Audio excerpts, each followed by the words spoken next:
दिपेन बर' सारखौ नोगोर जोंबाय आं खिन्थु बे इउटुबाव बखिग्राफोरखौ बुंगुलायबावदोंसो गावनानो खामानिया खुनु मोनसे एखमब्ला स्टाइला माजों फैया बाथ्राया जाहैबाय NGA खौ सापर्ट होनायनि नामावहाय जे बिथाङा बे जयन्त बसुमतारी सारखौ मिनिस्टार बा दिलीप शइकिया बिथांखौ मिनिस्टार जोंनि ओनसोलनिफ्राय बिटिआर ओनसोलनिफ्राय बिनायखौसो बिथाङा बांसिन गोसो होदों। खारना जाहैबाय बिटिआर एकर्डनि दफाफ्रा मावफुंजानांगौनि सार्थआव। नाथाय बिटिआर सान्थि सुक्ति जाखांनायनि उनावथ' बे अबस्था हस्पिटाल लांजानाय होग्लुंजानाय आरो बे दफाफ्रा मावफुंजाबावनांगौब्ला बेसेबां मा लस जालांगोनथाय बुंनो हाला। दा बिथाङा बेफोरखौ नुनानैबो नुयै बादि होबथानो नागारै जुदाखौसो आवाज होबाय थादों आरो बिथाङा NGAनि नामाव एबसुनिफ्राय ओंखारथारनानै भट बिनायाबो बिथाङानो दिपेन बर' सारानो। बिथाङा राजनितिकनि खिथु खारनो रोंगौ। बिथांनि राजनितिकनि उन खारफानाय राजनितिक दलनि बुंबा बुंफानाय बुङाबा बुङा सिरि थाफानायखौ जों रायजो राजाफ्रा नुगासिनो दं। बिथाङा जुदि राजनितिकनि लबालब जाबायबा बिबान एबसुनिफ्राय ओंखारदो, मेरला सेंग्राफोर दङ गोदान इयुन जेनेरेसनफोर बिथांमोना लाफैगोन आरो मावगोन हारिनि थाखाय गावखौ सेक्रिफाइस खालामगोन। लाब गैया सार नों एबसुआव थासोमबाय थानानै आफादाहाय गन्दगल जायो। स' दिनैनि भिडिअ'आव बेनि सोमोन्दै नोंथांमोनजों गुसुंब्लाबो सावरायगोन।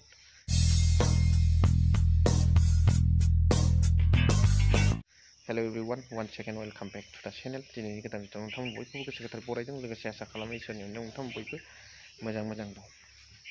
स' सावरायनांगौ बाथ्राया बेनो, दिपेन बर' सारा NGA केन्डिडेटफोरखौ लानानै जयन्त बसुमतारी सार आरो दिलीप शइकिया बिथांखौ लानानै मा बुंदों बेखौ नोंथांमोना ससियेल मिडियानि दारैहाय नुनो मोनखाबाय।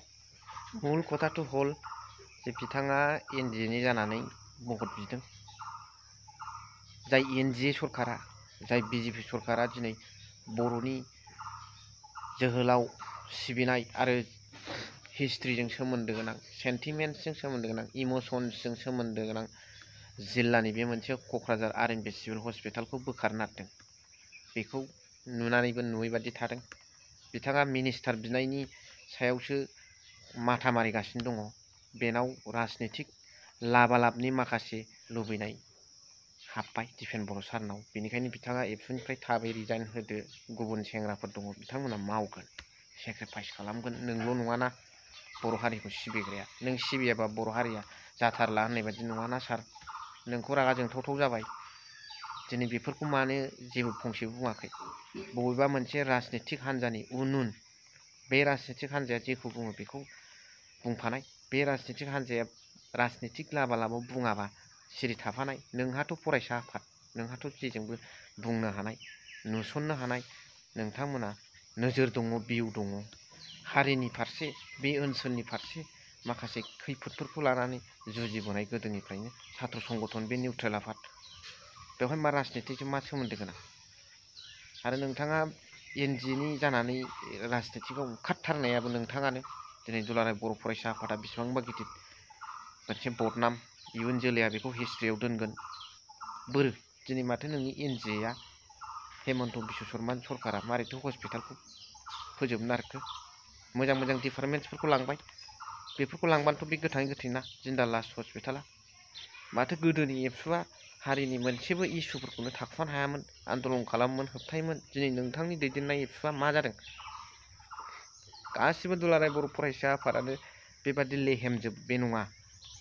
नोंथाङा ओंखारोब्ला माबादि जानायो जों रायजो राजाफ्रा बेखौ लुबैदों। नोंथांनि दारैसो अबेबा दुलाराय बर' फरायसा आफादनि गांखंफ्रा लेहेम जादों। दासिमबो बिथांमोना सेन्टिमेन्ट्स दङ। नों बादि राजखान्थियारि लबालब नङा दिपेन बर' सार।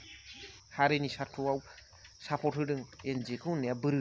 नोंनि हारिनि सार्थआव माथो हस्पिटालखौ दंस' खालामनो नागिरखो? बिटिआर एग्रिमेन्टनि दफाफ्रा मावफुंजानांगौनि सार्थआव होननाया बोरो?